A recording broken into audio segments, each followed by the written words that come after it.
மனித வாழ்க்கையில் நேர்மை இல்லாமல் போனதுக்கு காரணம் என்ன? லஞ்சம், ஊழல், இதெல்லாம் சுரண்டல், மற்றவங்களை ஏமாத்துறது, திருடுறது, இதெல்லாம் அதிகமான காரணம். கொள்ளையடிக்கிறது, அரசாங்க சொத்துக்களை ஏமாற்றி கொள்ளையடிக்கிறது, அல்லது எந்த சொத்தாக இருந்தாலும் சரி, எதாக இருந்தாலும் சரி. ஏன் குறுக்கோழிகள் மீது மனித உயிர்களுக்கு அதிக ஆர்வம் ஏற்படுது? நேர்மையானவர்கள் ஏன் குறைந்து போனார்கள் அப்படின்னா, அது காரணம் நம்ம அந்த ஒரு ஒழுங்குபடுத்தப்படாத, முறைப்படுத்தப்படாத ஒரு குடும்ப வாழ்க்கை முறை தான் காரணம். குடும்ப வாழ்க்கைன்னா என்னென்னாக்கா, பெண்கள் வேலைக்கு போகாமல் வீட்டிலே இருக்க அனுமதிப்பது, ஆண்களின் உழைப்பை சுரண்டி வாழ்வதற்கு பெண்களை அனுமதிப்பது. சுரண்டி வாழ்வது, ஆண்களோட உழைப்பை சுரண்டி வாழ்கிறது பெண்களுடைய நேர்மையின்மை. அது மாதிரி ஆண்கள் தங்களுடைய உழைப்பை பெண்கள் சுரண்டுவதற்கு அனுமதிக்கிறாங்க. அது ஆண்களுடைய நேர்மையின்மை. ஆமாம், ஏமாத்துறது மட்டும் ஏமாத்துறவங்க மட்டும் குற்றவாளிகள் கிடையாது. ஏமாற்றுவதற்கு தெரிந்தே அனுமதிக்கிறார்கள் அல்லவா, அவர்களும் குற்றவாளிகள் தான். ஆக ஆண்களுடைய ஒத்துழைப்பு இருக்கிறனால தான் பெண்கள் ஆண்களை சுரண்டுறாங்க. பெண்களை படிக்க விடாமல் பண்ணுறது, வேலை பார்க்க விடாமல் பண்ணுறது, பெண்களுடைய வளர்ச்சிக்கு தடை ஏற்படுத்துறது, அதெல்லாம் ஏற்படுத்தும் போது தான் இந்த மாதிரி நடைமுறை. பெண்கள் ஆண்களை உரிமையோடு சுரண்ட ஆரம்பித்து விட்டார்கள். ஏன் அவ்வளோ உரிமையோடு சுரண்டுறாங்க? பெண்களுடைய பிறப்புரிமை மாதிரி அது ஆண்களின் உழைப்பை சுரண்டுவது என்பது பெண்களுடைய பிறப்புரிமை மாதிரி ஏன் சுரண்டுறாங்க? இதுதான் உலகம் முழுக்க இருக்கிற மிகப்பெரிய சுரண்டல். ஏன் சுரண்டுறாங்க அப்படின்னா, ஆண்கள் பெண்களுடைய வளர்ச்சிக்கு தடையாக இருக்கிறார்கள். பெண்களின் சுதந்திரத்திற்கு ஆண்களிடம் அனுமதி கேட்க வேண்டும். பெண்கள் படிப்பதற்கும் வேலைக்கு போவதற்கும் ஆண்களிடம் அனுமதி கேட்க வேண்டும். பெண்களின் ஒவ்வொரு அசைவுக்கும் ஆண்களிடம் அனுமதி கேட்க வேண்டும். அப்படிங்கும்போது பெண்களை வேலை பார்க்க விடாமல் பண்ணுறது, அல்லது இதைத்தான், இந்த வேலை தான் நீ பார்க்கணும், இவ்வளோ தான் நீ பார்க்கணும் அப்படின்னு சொல்லிட்டு ரொம்ப கட்டுப்படுத்துறது. அப்படி இருக்கும்போது அப்போ வேலை பார்க்குறதுக்கே அனுமதிக்காமல் போகும்போது என்னென்னா, அப்போ பெண்கள் என்ன பண்ணுறாங்க? அப்போ நம்ம ஆண்களை சுரண்டுறதுக்கு நமக்கு உரிமை இருக்குது. ஆணும் என்ன பண்ணுறான்? என்ன நீ சுரண்டிக்கோ, என்னுடைய உழைப்பை நீ சுரண்டி வாழ், ஆனால் நீயா சுதந்திரமாக நீ உன்னுடைய பொருளாதாரத்தை தேடிக்காத அப்படின்னு சொல்லிட்டு இவனும் அனுமதி கொடுக்குறான். இதுவும் நேர்மையற்ற செயல். பெண்கள் செய்கிறதும் நேர்மையற்ற செயல். இந்த ஆண் பெண் இருவரும் நேர்மையற்ற முறையில் இந்த குடும்ப வாழ்க்கை நடத்துகிறனால்தான் இதை பார்க்குற குழந்தைகள் பிற்காலங்களில் அவர்கள் நேர்மையற்றவர்களாக வாழ்கிறார்கள். நேர்மைன்னா என்னன்னு சின்ன வயசுலேயே அவங்களுக்கு தெரியறதில்ல. அதனால் இது குடும்ப வாழ்க்கையை முறைப்படுத்தணும். அரசாங்கம் தான் இதை கட்டுப்படுத்தணும். மக்கள் வாழ்கிற அவங்க மனம் போன போக்கில் வாழ விட்டாங்கனாக்கா இதுதான் நடக்கும். அப்போது மக்களை அரசாங்கம் தான் சரியாக வழி நடத்தணும், வாழ வைக்கணும். அப்போ குடும்ப வாழ்க்கையை அரசாங்கம் திட்டமிடணும். இப்படி தான் இருக்கணும். ஒரு குடும்பத்தில் பெண்கள் கட்டாயம் வேலைக்கு போகணும். வேலைக்கு போகாததுக்கு காரணம் என்னென்னா, ஒரு குழந்தை பிறக்குது அப்படின்னா கருவில் சுமந்து அது குழந்தையாக வெளிவந்து அதன் பிறகு அந்த குழந்தைக்கு 5 வயது ஆகிற வரைக்கும் அந்த குழந்தைக்கு தாய் வேலைக்கு போக வேண்டிய அவசியம் இல்லை. 2 குழந்தைக்கு தான் பெற்றுக்கணும். இப்படி குழந்தை வளர்ப்பிற்காகவே அந்த பெண் 10 வருடங்கள் வீட்டில் இருப்பதற்கு அனுமதி கொடுக்கலாம். அதன் பிறகு கண்டிப்பாக வேலைக்கு போகணும். கடைசி நாள் வரைக்கும், அதுவும் அது மாதிரி மாதவிடை அது டைமில் 3 நாளோ 4 நாளோ அவங்களுக்கு கட்டாயம் விடுப்பு கொடுக்கணும். அந்த மாதிரி கொடுத்துட்டு அது மாதிரி மாதவிடாய் ஏற்படும் போது அப்போ ஒரு 3 நாள் 4 நாள் விடுப்பு கொடுக்கலாம். இந்த மாதிரி பெண்களை கட்டாயம் வேலை செய்ய வைக்கணும். வாழ்நாள் முழுவதும் அவங்களால முடிகிற வரைக்கும் வேலை செய்ய வைக்கணும். குடும்பத்திற்கான பொருளாதாரத்தை எப்படி பகிர்ந்துக்கணும்னு சொல்லிட்டு ஒரு சட்ட நடைமுறையே கடைபிடிக்கப்பட வேண்டும். அவங்களுடைய வருமானத்தை பொறுத்தளவில் ஒரு குடும்பத்தின் தேவை என்ன? இப்போ அதான் ஏற்கனவே சொன்ன மாதிரி ஆண் 20,000 சம்பாதிக்கிறான், பெண்ணும் 20,000 சம்பாதிக்கிறான் அப்படின்னா ஆண் அந்த குடும்பத்திற்கு எவ்வளோ தேவைங்கிறத முடிவு பண்ணிவிட்டு அந்த குடும்பத்துக்காக 10,000 ரூபா கொடுக்குறான் மாதம். அப்போ மனைவியும் ஒரு 10,000 ரூபா கொடுக்கணும். அப்போ கணவன் மட்டும் கொஞ்சம் ஒரு 2,000 ரூபாய் எக்ஸ்ட்ரா கொடுக்கணும். ஏன்னா அவன் தானே தலைவன். அந்த ஆதிக்க உணர்வு அவனுக்கு வரணும். நாம் அதிகமாக கொடுக்குறோங்கிற அந்த உணர்வு தான் ஆதிக்கத்திற்கு வழிவகுக்கும். அதனால் ஆணுடைய ஆதிக்கம் குடும்பத்தில் இருக்கணும். அவனுடைய தலைமை பொறுப்பு தான், ஆண்களின் தலைமை பொறுப்பில் தான் குடும்பம் செயல்பட வேண்டும். ஆண்னா அதாவது கணவனுடைய தலைமை பொறுப்பு, தந்தையின் தலைமை பொறுப்பு இல்லை. அந்த குடும்பத்தில் ஆண்களாக இருக்கிற அனைவருமே அந்த குடும்பத்தின் தலைமை பொறுப்பில் இருப்பார்கள், சுழற்சி முறையில். அதனால் குடும்பத்தின் தலைமை என்பது தந்தையிடம் மட்டும் அப்படின்னு கிடையாது. குடும்பத்தின் தலைமை என்பது ஆண்களிடம். அப்படி இருக்கும்போது அங்கே அப்பா இருப்பார், மகன் இருப்பான். மகன்னா 18 வயசுக்கு உட்பட்டவன். 18 வயசு ஆனால் அவன் தனி கொடுத்தனம் போயிடணும். அப்பா அம்மாவோட சேர்ந்து வாழக்கூடாது. அப்போ ஏன்னா பிள்ளைகளோட உரிமைகளை பெற்றோர்களை தலையிடுவாங்க, அதனால் குறுக்கிடுவாங்க. அதனால் அவன் தனி கொடுத்தனும் போயிடணும். அதே நேரத்தில் அப்பா அம்மா இருக்கிற இடத்துக்கு பக்கத்தில் தான் இருக்கணும், அடுத்த காம்பவுண்டு. அவ்வளோதான். இப்படி அவங்க வாழணும். தலைமை பொறுப்பு என்பது ஆண்களிடம் இருக்க வேண்டும். ஆண்களிடம் என்றால் அது தந்தை 1 மாதம் தலைமை பொறுப்பு இருப்பார். அப்புறம் மகன் 2 பேர் இருக்காங்க அப்படின்னா 2 மகனில் ஒருத்தன் இன்னொரு மாதம் தலைமை பொறுப்பில் இருப்பான். அடுத்த மாதம் இன்னொரு மகன் தலைமை பொறுப்பேற்பு ஏற்று அந்த குடும்பத்தை நிர்வகிப்பான்.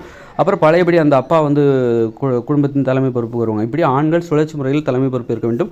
அந்த குடும்பத்தில் உள்ள பெண்கள் சுழற்சி முறையில் ஆண்களுக்கு உதவியாளர்களாக இருக்க வேண்டும். இப்போ அந்த குடும்பத்தில் வந்து இப்போ 2 குழந்தை தான் பெற்றுக்கணும் அப்படின்னா 2 பேரும் ஆண் குழந்தைகள் இருக்காங்க அப்படின்னா அம்மா மட்டும் தான் அந்த குடும்பத்தில் பெண். அப்படிங்கும்போது அந்த 3 பேருக்கும் உதவியாளராக அம்மா தான் இருக்கணும்.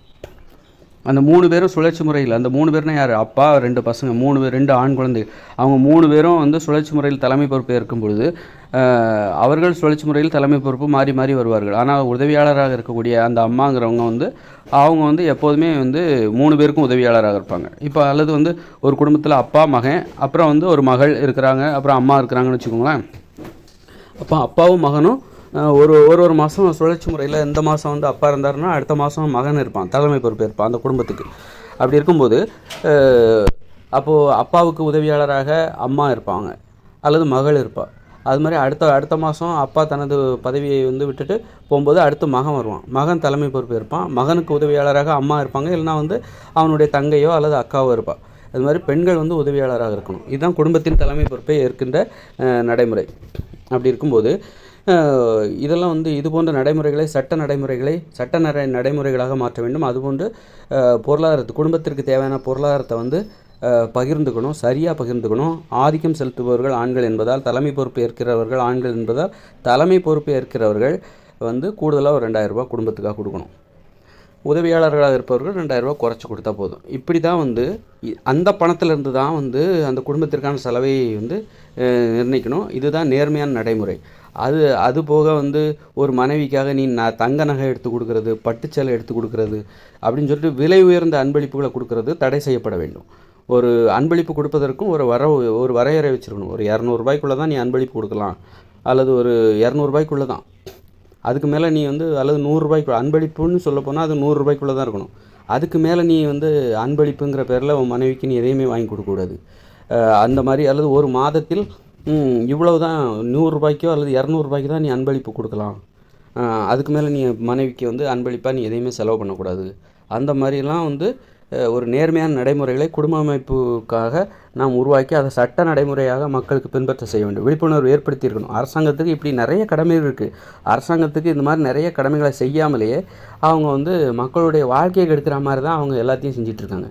மக்கள் வந்து ஏற்கனவே கெட்டு போய் வாழ்ந்து நாசமாக போயிட்டுருக்காங்க. இவங்க வேறு இன்னும் அந்த நாசமாக போகிற அந்த வாழ்க்கையிலேருந்து எப்படி ஆதாயம் தேடலாம், மக்களுடைய வாழ்க்கையில் எப்படி ஆதாயம் தேடலாம், பிரச்சனைகள் அதிகமாக இருக்கிற அந்த மக்களுடைய வாழ்க்கையில் நல்ல பிராந்தியை விற்று எப்படி பணம் சம்பாதிக்கலாம், சிகரெட்டை விற்று எப்படி பணம் சம்பாதிக்கலாம் அப்படின்னு சொல்லிட்டு தான் அந்த அரசாங்கம் செயல்படுது.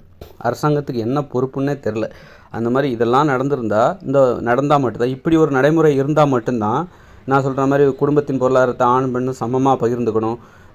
அப்புறம் வந்து நேர்மையான நடைமுறை அப்படின்னா என்ன, விழிப்புணர்வுனா என்ன, மனைவிக்காக நகைகளை வாங்கி போடாத, வீடுகளை வாங்கி கொடுக்காத, பட்டுச்சேலைகளை வாங்கி கொடுக்காத, கணவன்கிட்டருந்து நீ வாங்காத, அவன் அந்த மாதிரி அளவுக்கு அதிகமான அன்பளிப்பு கொடுத்தா நீ அதை வாங்காத, அது உன்னை அடிமைப்படுத்துவதற்காக கொடுக்குறான், நீ சுதந்திரமாக யோசிக்க முடியாது அப்படின்லாம்.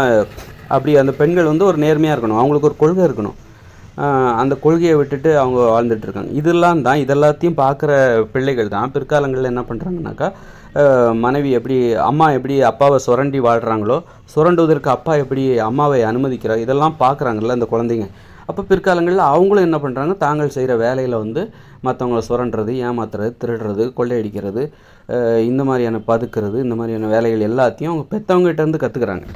ஆக நீங்கள் இந்த மனித வாழ்க்கையில் நேர்மையை ஏற்படுத்த விரும்பினால், குடும்ப அமைப்பிற்காக நான் சொல்லுகிற விதிமுறைகளை கடைபிடிக்காமல் அது ஒரு சட்டமாக மாற்றாமல் சட்டமாக மாற்றி மக்களை பின்பற்ற செய்யாமல் நீங்கள் எந்த வித முன்னேற்றத்தையும் நேர்மையை ஏற்படுத்தி விட முடியாது. இங்கே நேர்மையை நீங்கள் ஏற்படுத்தவே முடியாது. அதனால் நேர்மையின்மை என்பது குடும்ப அமைப்பிலிருந்து தான் தொடங்குகிறது. அது குடும்ப அமைப்பில் பெண்கள் ஆண்களை சுரண்டுவதும், ஆண்களை சுரண்டுவதற்கு ஆண்கள் பெண்களை அனுமதிப்பதும், ஏன்னா இதுதான் வந்து ஆண்களை சுரண்டுவது, ஆண்களின் உழைப்பை சுரண்டுவது என்பது பெண்களின் பிறப்புரிமை என்பது போல காட்டுவது, பெண்களை முன்னேற விடாமல் ஆண்கள் தடுப்பது, படிப்பதை தடுப்பது, வேலை செய்வதை தடுப்பது, பெண்கள் தங்களது பொருளாதாரத்தில் தாங்கள் தனித்து நிற்பதை ஆண்கள் தடுப்பது, அதன் காரணமாக பெண்கள் வந்து ஆண்களை சுரண்டுவதற்கு தங்களுக்கு நியாயம் இருப்பதாக உணர்ந்து ஆண்களை சுரண்டுவது. ஆக ஆண் பெண் இருவருமே தப்பு செய்கிறாங்க. இந்த தப்பு தான் வந்து பிற்காலங்களில் வந்து நேர்மையின்மையாக இந்த சமூகம் முழுக்கும், இந்த மக்கள் வாழ்க்கை முழுவதும் பரவி அது வந்து மனித வாழ்க்கை நாசமாக போகிறதுக்கு அதான் காரணம்.